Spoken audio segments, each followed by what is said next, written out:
வணக்கம் மக்களே, welcome to paper ticket. First 5 contestant பார்த்தீங்களா? தரமாக இருந்துச்சா? எப்படி இந்த சீசன் உங்களுக்கு நம்பிக்கையாக இருக்கும்னு நினைக்கிறேன். நாங்கள் ரொம்ப கான்ஃபிடென்ட்டாக இருக்கோம் இந்த சீசன் கண்டிப்பாக வெளுத்து வாங்கிடுவாங்கன்ட்டு. ஸோ அடுத்த 5 கண்டஸ்டன்ஸ் பார்ப்போமா? அடுத்து போனது யாருன்னு பார்த்தீங்கன்னா துஷார். ஆமாம், துஷார்னோடனே அவர் ஆக்சுவலி ஒரு நார்த் இந்தியன் லுக்கில் இருக்காரு. ஆமாம், ஒரு நார்த் இந்தியன் லுக்கில் இருக்காரு. அது காரணம் அவங்க அப்பா பேர் ஜெயபிரகாஷ். ஆமாம், துஷார் ஜெயபிரகாஷ். அவர் உள்ளே வரும்போது சொன்ன காரணம் அவருடைய லுக் வந்து நார்த் இந்தியன் லுக்கில் இருக்கிறதுனால எல்லாரும் அவர் நார்த் இந்தியன் நினச்சிக்கிறாங்க. அவங்களுடைய வந்து ஜீன் ஆரிஜின் பார்த்தீங்கன்னா சிங்கப்பூர் தமிழர்களாம். ஸோ அதில் வந்து அவங்க அப்படி ஸ்கின் டோன் அண்ட் லுக்கும் அந்த மாதிரி இருக்கிறதுனால அவர் பச்சை புதுக்கோட்டை, திருச்சி பக்கத்தில் இருக்க புதுக்கோட்டை தமிழன் தான் அவர். ஆக்சுவலி வந்து அவர் ஒரு மாடல், இன்ஸ்டாகிராம் இன்ஃப்ளூயன்சர், மாடல், பயங்கரமான மாடலிங் அண்ட் டான்ஸும் வெறித்தனமாக டான்ஸ் ஆடக்கூடாது. அவரோட பெர்ஃபார்மன்ஸும் பயங்கர வெறித்தனமாக மக்கள்கிட்ட ஒரே கைத்தட்டல் வாங்கிச்சு பயங்கரமாக டான்ஸ் பண்ணார். ஸோ அந்த துஷார் உள்ள போறாரு. அவர் சொல்லிட்டு போனது எதுக்குன்னா, நான் தமிழன்டா, பச்சை தமிழ்டான்னு சொல்லிட்டு. ஏன்னா அவர் வந்து படத்தில் நடிக்கிறதுக்காக வாய்ப்பு தேடி போகும்போது நார்த் இந்தியன் நினைச்சு அவருக்கு வாய்ப்பு கிடைக்காம போயிடுதான். இல்லை, நான் தமிழன், எனக்கு தமிழ் பேச தெரியும் அப்படின்னு ஒரு பின்புலத்தை சொல்லி அது மூலியமா சினிமா வாய்ப்புகளை அந்த கனவை நோக்கி நகரத்துக்காக போறாரு. அவர் நீங்க எந்த ஒரு புதுக்கோட்டைன்னு சொல்ல முடியாது. ஏன்னா அவர் வந்து ஆக்சுவலி அவங்க அப்பா ஒரு பேங்க் எம்ப்ளாயின்றதுனால டோட்டலா மும்பையில் வேலை பார்த்துருக்காரு, அமெரிக்காவில் வேலை பார்த்துருக்காரு, புதுக்கோட்டையில் வேலை பார்த்துருக்காரு. அது மாதிரி நிறைய ஊர்களில் வேலை பார்த்து என்ன சொல்றது, இந்தியா ஃபுல்லா பேன் இந்தியா ஒர்க் பண்ணியிருக்கக்கூடிய ஒரு பர்சன் அவர். ஸோ அவரு உள்ள போறாரு துஷார் ஆக்சுவலி. அதுக்கப்புறம் பார்த்தீங்கன்னா அடுத்த கண்டஸ்டன்ஸ் துஷாருக்கு அடுத்து. துஷார் வந்து பயங்கர இன்ட்ரெஸ்டிங்காக விஜய் சேதுபதினு சொல்லி அனுப்பிச்சாரு, ப்ரைஸ் பண்ணி அனுப்பிச்சாரு. துஷாருக்கு அடுத்து அதிகமாக போனது பார்த்தீங்கன்னா, ஆமாம், இவர் வந்து கலையரசன். ஆமாம், அவர் கடைசியாக போன கண்டஸ்டன் இந்த கலையரசன். கடைசியாக போய் நம்ம இந்த ஷோவை வந்து என் பண்ணும்போது 20th கண்டஸ்டண்டாக போனார். நாம் ஆர்டரை மாற்றியே கொடுப்போம். கலையரசன், ஆமாம், அகோரி கலையரசன் எல்லாருக்குமே தெரியும். நிறைய பேர் வந்து கலையரசன் வந்தவொடனே எல்லாரும் என்ன நினச்சிட்டாங்க, நம்மளுடைய மெட்ராஸ் புகழ் கலையரசன் அவர் உள்ள போறான்னு நினைச்சிட்டாங்க. அது கிடையாது, அகோரி கலையரசன். இவருக்கு ஆக்சுவலி 25 வயசு தான் ஆகுதான். லவ் மேரேஜ், 2 பெண் குழந்தைகள் இருக்கு போல இருக்கு. ஆக்சுவலி ஒரு தேனி பக்கத்துல சொந்த ஊர். அங்கிருந்து அவங்க குடும்பம் பாரம்பரியமே வந்து குறி சொல்ற குடும்பம்.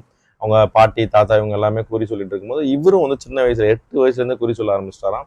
ஸோ ஃப்ளூயண்டா இங்கிலீஷும் பேசுறாப்புல. அவர் வந்து ஒரு ட்ரோமாவில் இங்கேருந்து போயிட்டு காசிக்கு போயிட்டு அங்கே வந்து அகோரியில் கூட பழகி அந்த அகோரிய வாழ்க்கை முறையை பயன்பற்றி இங்கே வந்து, ஆனால் கல்யாணமும் பண்ணிக்கிட்டு இங்கே ஒரு கோயில் வச்சு சென்னையில் அதுவும் பண்ணிட்டு இருந்தாரு. ஒரு சர்ச்சை ஆனது. அவங்க அப்பா சமீபத்தில் இறந்து போயிட்டாரு, ஒய்ஃபு பிரிஞ்சு போயிட்டாங்க, வீடியோலாம் போட்டார். இப்போ ஒய்ஃப் வந்து கூட வந்து சேர்ந்து ஒரு வாய்ப்பு கொடுத்துருக்காங்க திருந்தி வாழ.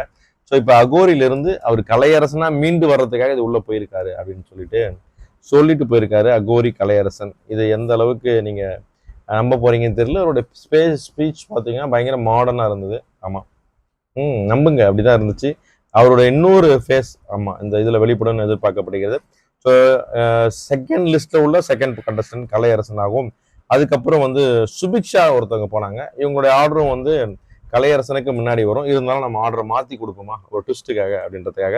சுபிக்ஷா பார்த்தீங்கன்னா அவங்க ஃபர்ஸ்ட் ஃபிஷர் உமன், கடலுக்குள்ளே போய் மீன் பிடிக்கக்கூடிய ஒரு ஃபிஷர் உமன். அவங்க காலேஜ் படிக்கும்போது அவங்க ஆக்சுவலி கன்னியாகுமரி பக்கத்தில் உள்ள ஒரு கிராமம். அப்போ வந்து அவங்க கடலுக்கு அவங்க அப்பா தோணி எடுத்துகிட்டு போகும்போது நான் வரேன் டெய்லி சொல்லி அவங்க அப்பா கேட்காதனால ஒரு நாள் என்ன பண்ணிட்டாங்கன்னா பழைய சோத்து வெங்காயத்தெல்லாம் கட்டிக்கிட்டு போய் தோணியில் ஏறி உட்காந்துட்டாங்க, நான் கண்டிப்பாக வருவேன்னு சொல்லிட்டு. ஸோ அப்படி அப்பா வந்து 30 நாளாக அந்த பொண்ணு கேட்டுகிட்டே இருக்கேன்னு ஒரு நாள் கூப்பிட்டு போயிருக்காரு. அன்னைக்குன்னு பார்த்தீங்கன்னா மீன் வந்து நல்லா பிடிபட்டுருக்கு அவங்களுக்கு. ஸோ இது நல்லா இருக்கேன்னு சொல்லிட்டு பெண்ணும் வந்து இது ஒரு வாட்டி தான் ஒரு ஆசைக்கு, அதுக்கப்புறம் வரமாட்டான்னு பார்த்தா அவள் டெய்லியுமே அவங்களும் வந்து கேட்க ஆரம்பிச்சிருக்காங்க சுபிக்ஷா.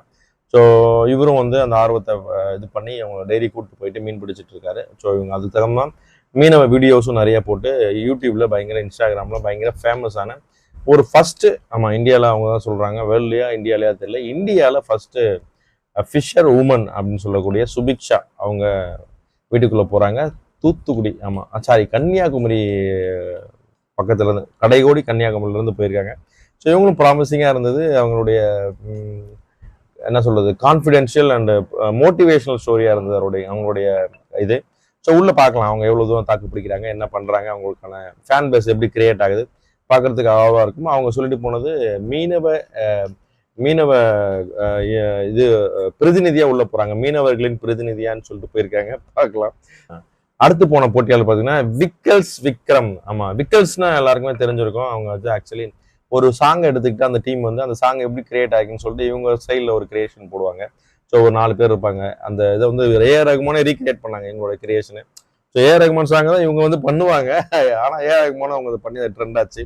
ஸோ நிறைய ஸ்டேஜ் ஷோஸில், ப்ரொமோஷன்ஸில், மூவி ஆடியோ லான்ச்லாம் போயிருப்பாங்க. அந்த விக்கல்ஸ் ஒரு நல்ல காமெடி சென்ஸ் உள்ள விக்கல்ஸ் அவர் போறாரு.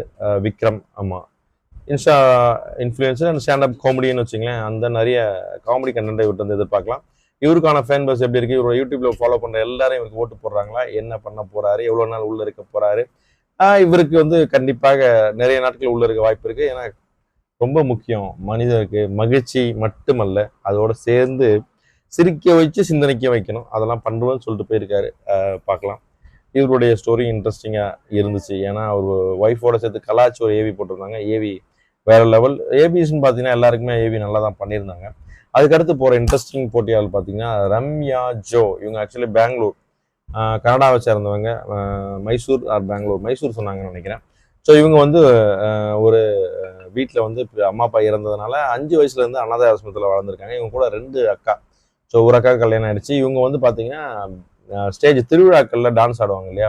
ஸோ அந்த டான்ஸ் ஆடும் குழுவில் இவங்க ஒருத்தவங்க. இவங்க வந்து இன்ஸ்டாவில் பயங்கர ஃபேமஸாக இருக்கக்கூடியவங்க. ரம்யா ஜோ. நிறைய வீடியோஸ் இவங்களுக்கு ட்ரெண்ட் ஆகிட்டு இருக்கும். ஸோ இவங்க வந்து அவங்களுடைய கடந்து வந்த பாதையை முள்படுக்கை. ஆமாம், அவங்க வந்து கஷ்டப்பட்டு முன்னேறி வந்து சினிமாவில் வாய்ப்பு கிடைக்கணும் எழுது சைடு ஆக்சுவலி வந்து ஜூனியர் ஆர்டிஸ்டாக ட்ரை பண்ணி அதெல்லாம் வாய்ப்பு கிடைக்காம இப்போ வந்து சாங்ஸில், திருவிழா சாங்ஸில் ஆடிட்டு இருக்காங்க. அவங்க சினிமாவில் ஏதாவது ஒரு கதாபாத்திரம் எனக்கு கிடைச்சா, இல்லை சீரியலில் ஹீரோயினோ அந்த மாதிரி சீரியல் எனக்கு இவங்களுக்கு கிடைக்க வாய்ப்பு இருக்குது. விஜய் டிவி கண்டிப்பாக கைவிடாது. தாமரை ஞாபகம் வருதா இவங்களை கேட்கும்போது, இவங்களோட ஸ்டோரிஸ்லாம் கேட்கும்போது? ஸோ அதுதான் அவங்க. ஆக்சுவலி தாமரை நினைவுபடுத்தக்கூடிய ஒரு போட்டியாளர். அந்த அளவுக்கு ஃபைட் பண்ணுறாங்களான்னு பார்க்கணும். பெங்களூர்லேருந்து 2 பேர் போயிருக்காங்க, கனடாவை சேர்ந்தவங்க. இவர் ஃபீமேல், இவங்க மேல் இன்னொருத்தர் இருக்கார். அவங்களுக்கு வரும். So all the best. பார்த்தீங்களா, இவங்களுக்குலாம் ஆல் த பெஸ்ட் சொல்ல மறந்துட்டோம். கலையரசனுக்கும் all the best. Subiksha all the best. விக்கல்ஸ் விக்ரமுக்கும் ஆல் த பெஸ்ட்டு. அடுத்து ரம்யா ஜோக்கும் ஆல் த